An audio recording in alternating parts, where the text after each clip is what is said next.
8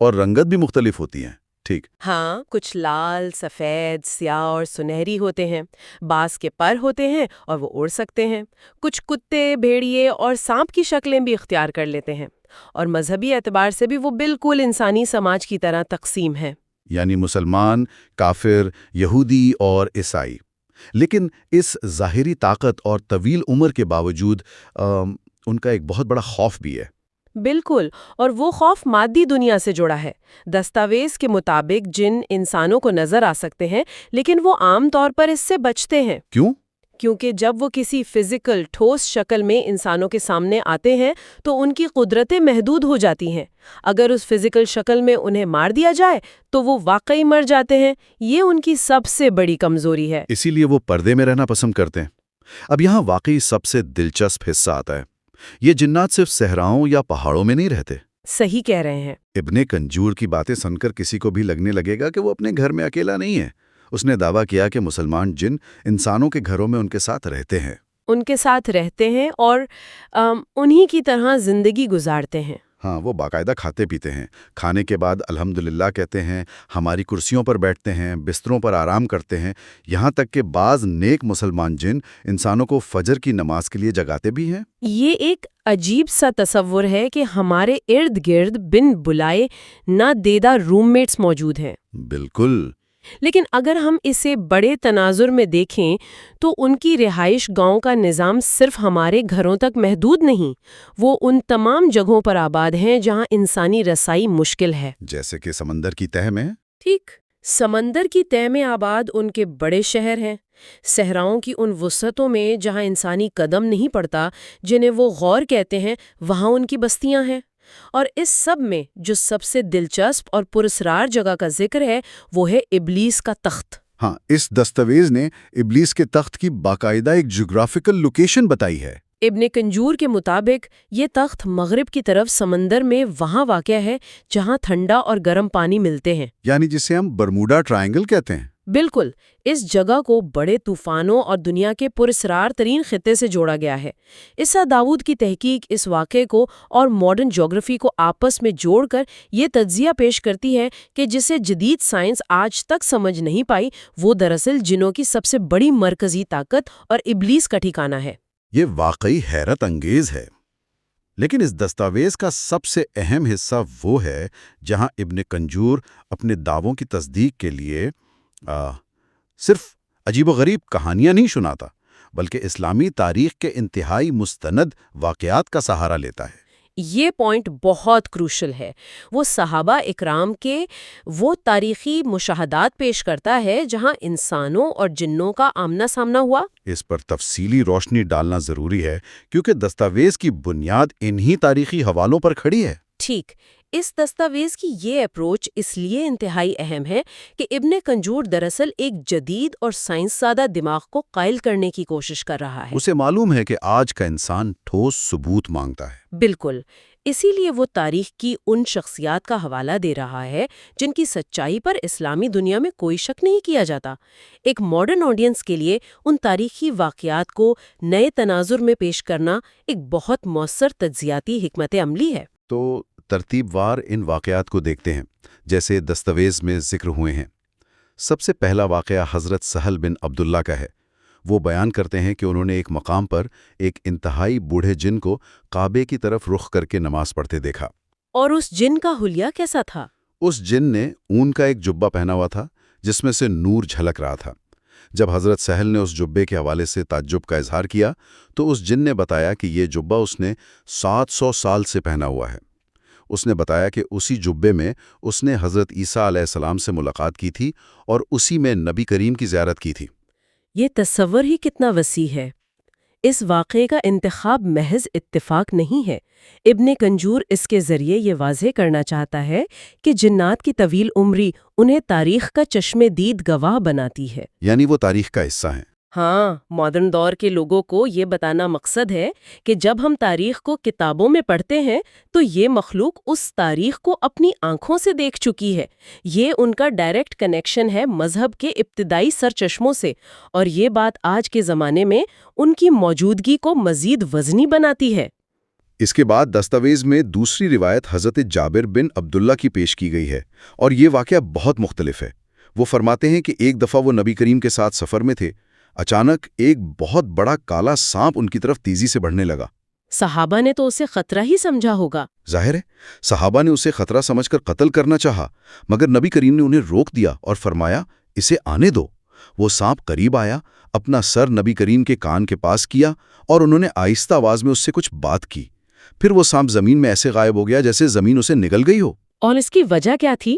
بعد میں نبی کریم نے بتایا کہ یہ دراصل جنات کی جماعت کی طرف سے بھیجا گیا ایک جن تھا جو قرآن مجید کی کوئی آیت بھول گیا تھا، اور وہ واپس ہدایت اور تعلیم لینے آیا تھا۔ یہاں جو تجزیہ نکلتا ہے وہ یہ ہے کہ جنات بھی بالکل انسانوں کی طرح بھولتے ہیں، انہیں بھی علم حاصل کرنے اور ہدایت کی ضرورت ہوتی ہے۔ بالکل۔ یہ سانپ کی شکل اختیار کرنے والا پہلو اس بات کو بھی تصدیق کرتا ہے کہ ان کے پاس فزیکل ورلڈ میں آنے کے لیے مختلف اشکال موجود ہیں۔ ابن کنزور یہ دکھانا چاہتا ہے کہ پچھلے زمانوں میں دونوں دنیاؤں کا ملاپ کتنا عملی تھا، جو کہ ماڈرن آڈینس کے لیے ایک حیران کن ثبوت ہے۔ واقعی اس کڑی میں تیسرا واقعہ جو بیان ہوا وہ حضرت عبداللہ بن زبیر کا مشاہدہ ہے، اور یہ میری نظر میں سب سے زیادہ حیران کن ہے۔ اس میں کیا بتایا گیا ہے؟ وہ بیان کرتے ہیں کہ ایک رات انہوں نے کچھ عورتوں کو طواف کعبہ کرتے دیکھا جن کی لمبائی اور رنگت عام انسانوں جیسی نہیں تھی۔ وہ سمجھ گئے کہ یہ جنات ہیں۔ جب انہوں نے تجسس میں ان کا پیچھا کیا تو وہ چلتی ہوئی ایک ویران جنگل تک چلی گئیں جہاں ان کے نر جنات موجود تھے۔ اور پھر ان کا سامنا ہوا۔ ہاں، جب انہوں نے حضرت عبداللہ بن زبیر کو وہاں دیکھا تو ان کی مہمان نوازی کرنا چاہی، اور جانتے ہیں انہوں نے تحفے میں کیا پیش کیا؟ تازہ پکی ہوئی کھجوریں، جبکہ اس وقت مکہ میں تازہ کھجوروں کا موسم ہی نہیں تھا۔ انہوں نے کھجوریں کھائیں اور بچی ہوئی ساتھ لے آئیں۔ یہ واقعہ ان کی مقامی اور زمانی وسعت کو ظاہر کرتا ہے، یعنی وہ ایک پل میں دنیا کے کسی ایسے حصے تک رسائی رکھتے ہیں جہاں کھجوروں کا موسم ہو، وہاں سے کھجوریں لا کر مکہ میں پیش کر سکتے ہیں۔ ایک ماڈرن لسنر کے لیے یہ ٹیلی پورٹیشن جیسا کانسیپٹ ہے۔ صحیح کہا۔ ابن کنجور اس واقعے کو پیش کر کے بتانا چاہتا ہے کہ جنات کا نظام، ان کی مہمان نوازی اور ان کے وسائل انسانوں سے کتنے وسیع ہیں، لیکن پھر بھی ان کا طرز عمل انسانی اخلاقیات سے کتنا ملتا جلتا ہے۔ اور پھر آخری واقعات کی کڑی میں حضرت عطا بن ابی رابہ اور حضرت ابو زبیر کی روایات کا ذکر آتا ہے، جن میں مسجد حرم کا واقعہ ہے۔ بالکل۔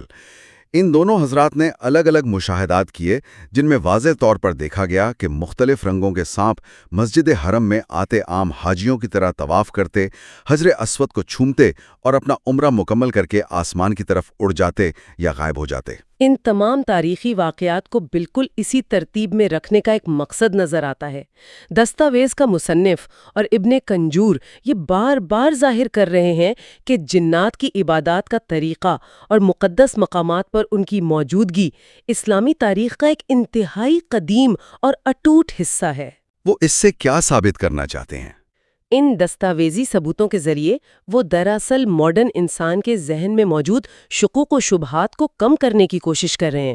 یہ بتانے کی کوشش ہے کہ ہماری دنیایں صرف پیرالل نہیں ہیں، بلکہ مقدس مقامات پر یہ دونوں دنیایں ایک دوسرے کو کراس کرتی ہیں۔ تو اس سب کا آخر مطلب کیا ہے؟ جنات کے وجود سے عام انسان کا روزمرہ زندگی میں لینا دینا صرف ان حیرت انگیز واقعات تک محدود ہے، یا اس کے کچھ عملی اثرات بھی ہیں؟ یہاں دستاویز کا وہ حصہ سامنے آتا ہے جو اس نادیدہ دنیا کے منفی اثرات اور کالے جادو کو بیان کرتا ہے۔ ہاں، ابن کنجور نے بتایا کہ جس طرح انسانوں میں شریر لوگ ہوتے ہیں، ویسے ہی جنات میں بھی جادوگر ہوتے ہیں۔ کالا جادو بھلے ہی دراصل ایک وہم ہو، لیکن اس کے مادی اثرات انتہائی خطرناک ہوتے ہیں۔ اور دستاویز نے ان اثرات کو تسلیم کیا ہے، جیسے میاں بیوی میں اچانک طلاق ہو جانا، چلتے کاروبار کا بغیر کسی وجہ کے تباہ ہو جانا، بانجھ پن اور ایسی جسمانی بیماریاں لگانا جن کی سائنس میں کوئی تشخیص یا دوا موجود نہ ہو۔ دستاویز نے واضح اسباب بھی بتائے ہیں کہ آخر یہ جنات انسانوں پر حاوی کب اور کیوں ہوتے ہیں۔ ایک بڑی وجہ تو اللہ کے ذکر سے غافل ہونا ہے، لیکن کچھ انتہائی چھوٹی باتیں بھی اس کی وجہ بن سکتی ہیں، جیسے کہ غفلت میں نقصان پہنچانا۔ صحیح، جیسے نالی یا ڈرین میں بغیر دیکھے اور بغیر بسم اللہ پڑھے ابلتا ہوا گرم پانی پھینک دینا۔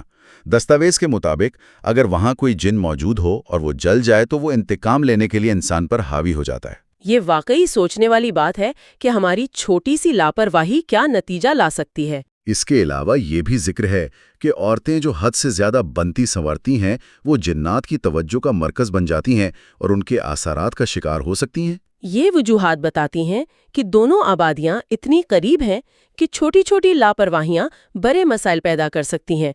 لیکن دستاویز صرف مسائل پر بات نہیں کرتی، حفاظتی تدابیر پر بھی گہری روشنی ڈالتی ہے۔ ہاں، حفاظت کا طریقہ کیا بتایا گیا ہے؟ ابن کنجور نے بتایا کہ کچھ قرآنی آیات ان منفی طاقتوں کے سامنے لوہے کی دیوار بن جاتی ہیں، جن میں آیت الکرسی، سورہ صفات کی ابتدائی 10 آیات، سورہ ابراہیم، سورہ مومنون اور معوذتین یعنی سورہ فلق اور سورہ ناس شامل ہیں۔ اگر ان کا ورد رکھا جائے تو کوئی منفی طاقت قریب نہیں آ سکتی۔ یہ ایک اچھی اور پازیٹیو بات ہے، لیکن جب ہم ان کی اتنی طویل زندگی اور طاقت کی بات کرتے ہیں تو میرے ذہن میں ایک بات آتی ہے۔ یہ ایک اہم سوال پیدا کرتا ہے کہ کیا ان ہزاروں سال جینے والی مخلوق کو کبھی موت بھی آتی ہے؟ اگر موت نہ آتی ہو تو پھر تو وہ بالکل ہی آزاد ہے۔ بالکل، انہیں موت آتی ہے یا نہیں، اس پر آخر کیا حقیقت ہے؟ دستاویز میں اس بارے میں اسلامی علماء کے 2 مختلف نقطۂ نظر پیش کیے گئے ہیں جنہیں ابن کنجور تسلیم کرتا ہے۔ پہلا نقطۂ نظر حسن بصری کا ہے۔ ان کے مطابق جنوں کو عام انسانوں کی طرح موت نہیں آتی، بلکہ انہیں قیامت تک کے لیے مہلت ملی ہوئی ہے۔ اور دوسرا نقطۂ نظر کیا ہے؟ دستاویز میں دوسرے اور زیادہ مستند مانے جانے والے قول پر زور دیا گیا ہے جو حضرت عبداللہ بن عباس کا ہے۔ ان کے مطابق جنات کو باقاعدہ موت آتی ہے، ان کی عمریں چاہے ہزاروں سال کی ہوں، لیکن ان کا ایک وقت مقرر ہے۔ تو اس فطری عمل سے کوئی بھی آزاد نہیں؟ صرف ایک ذات آزاد ہے اور وہ ابلیس ہے، جسے قیامت تک کی مہلت دی گئی ہے۔ دستاویز کے مطابق ابلیس کی حالت عجیب ہوتی ہے۔ جب وہ بوڑھا اور انتہائی کمزور ہو جاتا ہے تو وہ دوبارہ شباب کی طرف لوٹ آتا ہے اور 30 سال کی عمر کے جوان کی طرح ہو جاتا ہے۔ یعنی وہ ریورس ایجنگ کے عمل سے گزرتا ہے؟ صحیح، یہی چکر قیامت تک چلتا رہے گا۔ ایک اور اہم اور دلچسپ بات جو دستاویز میں ملتی ہے وہ یہ کہ جنات کی روح قبض کرنے کے لیے اسرائیل کے علاوہ ایک اور الگ فرشتہ مقرر ہے، بالکل جیسے انسانوں، پرندوں اور جانوروں کے لیے الگ الگ فرشتے ہوتے ہیں۔ اس ساری بحث اور ان واقعات کو سن کر ایک بات کا احساس شدت سے ہوتا ہے۔ اگر ہم اس پوری تحقیقی گفتگو کا نچوڑ نکالیں تو اس دستاویز کے مطابق ہماری اس ظاہری مادی دنیا کے بالکل ساتھ ساتھ اسی زمین پر بلکہ اسی ہوا میں ایک اور انتہائی قدیم، وسیع اور پیچیدہ دنیا متوازی طور پر چل رہی ہے، جن کے اپنے بچے ہوتے ہیں، شادیاں ہوتی ہیں اور مکمل ایک نظام ہے۔ ہاں، ان کے بچے مکتبوں میں جاتے ہیں، ان کی اپنی عدالتیں اور قوانین ہیں۔ ایک سوسائٹی کے طور پر ہم ایک دوسرے کے بالکل قریب ہیں، لیکن درمیان میں ایک ایسی چادر ہے جو آنکھوں پر پڑی ہوئی ہے۔ یہ احساس اپنے آپ میں ایک عجیب حیرانگی پیدا کر دیتا ہے کہ انسانی آنکھ کا دھوکہ کتنا وسیع ہو سکتا ہے۔ میں بالکل اتفاق کرتی ہوں، اور اس تحقیق کے اختتام پر دستاویز میں موجود ایک چھوٹے سے نقطے پر غور کرنا انتہائی دلچسپ ہوگا۔ یہ ایک ایسی آبزرویشن ہے جو شاید ہمیشہ کے لیے سوچنے کا زاویہ تبدیل کر دے۔ وہ کیا آبزرویشن ہے؟ دستاویز میں ابن کنجور نے دعویٰ کیا ہے کہ انسان کا 2 سال تک کا چھوٹا بچہ جنات کے بچوں کو انتہائی آسانی سے دیکھ سکتا ہے، کیونکہ اس معصوم عمر میں انسانی بچے کی نظر کہیں زیادہ تیز اور فطری ہوتی ہے، اور اس پر وہ پردہ نہیں پڑا ہوتا جو بڑوں کی آنکھوں پر ہوتا ہے۔ اس کا مطلب ہے کہ جب چھوٹے بچے ہوا میں دیکھ کر عجیب عجیب حرکتیں کرتے ہیں تو وہ ہاں، اس دستاویز کی روشنی میں دیکھیں تو انسان سوچنے پر مجبور ہو جاتا ہے۔ ہم اکثر دیکھتے ہیں کہ چھوٹے بچے خالی ہوا میں دیکھ کر مسکراتے ہیں یا کسی نادیدہ چیز سے باتیں کر رہے ہوتے ہیں، اپنے ننھے ہاتھ ہلا رہے ہوتے ہیں، اور ہم انہیں دیکھ کر مسکراتے ہیں اور ان کا معصوم تخیل سمجھ کر نظر انداز کر دیتے ہیں۔ انہیں امیجنری فرینڈز کہہ دیا جاتا ہے۔ لیکن کیا واقعی ایسا ہے؟ اس تحقیق کے مطابق سوچا جائے تو کیا اس کا مطلب یہ نہیں کہ وہ دراصل ایک حقیقی متوازی دنیا کو بالکل کلیئر دیکھ رہے ہوتے ہیں؟ اور جیسے جیسے عمر بڑھتی ہے، دنیا کی ظاہری حقیقتوں اور مادی چیزوں میں الجھتے ہوئے بس وہ فطری قابلیت آہستہ آہستہ محرومی میں بدل جاتی ہے۔ یہ نقطہ واقعی ذہن کو جھنجھوڑ کر رکھ دینے والا ہے۔ انسانی دماغ ان امکانات پر غور کرے تو روزمرہ کے عام مناظر بھی پر اسرار لگنے لگتے ہیں۔ خیر، اس پر اسرار اور حیرت انگیز دستاویز پر ہمارا آج کا یہ گہرا مطالعہ یہاں اختتام پذیر ہوتا ہے۔ امید ہے کہ ان تاریخی روایات، صحابہ کے واقعات اور ایک نادیدہ دنیا کے ان تصورات نے غور و فکر کے نئے زاویے فراہم کیے ہوں گے۔ مادی اور نادیدہ حقائق کو سمجھنے کا یہ سفر ہمیشہ جاری رہنا چاہیے۔ دنیا دراصل ہماری سوچ سے کہیں زیادہ وسیع ہے۔ اس پوری گفتگو میں ساتھ رہنے کے لیے بہت شکریہ۔ اس دنیا کے ظاہری دائروں سے باہر سوچنے کی جدوجہد تحقیق کا راستہ کبھی بند نہیں ہونے دیتی۔ خدا حافظ۔ خدا حافظ۔ شکریہ۔